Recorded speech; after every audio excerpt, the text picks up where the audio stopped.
Bien, este es el procedimiento para rellenar la junta. En esta oportunidad es el técnico Giovanni Martínez quien nos estará dando la demostración.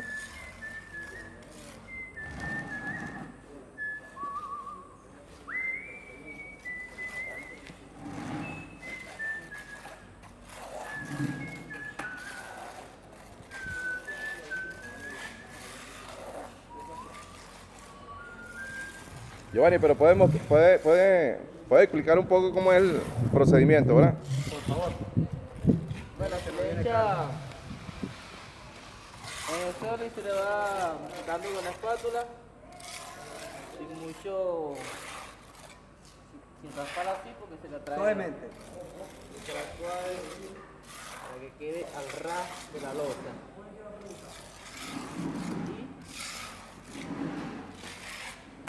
Y quede así. Ahí está. Calidad. Ok, ese procedimiento lo podríamos llamar relleno de juntas. Sí. ¿Y qué material, qué tipo de material se usa? Por favor, ve la cámara. Transicapa y arena de silicén. Ok. ¿Y esa mezcla dada para qué? ¿Por qué? Este es para que las juntas queden a nivel de la losa. Pues. Ok, bien. Él es Giovanni Martínez, uno de los técnicos del Instituto del Deporte del Estado de Anzoátegui, desde acá de la cancha de la Escuela Santa Bárbara, en la cercanía de...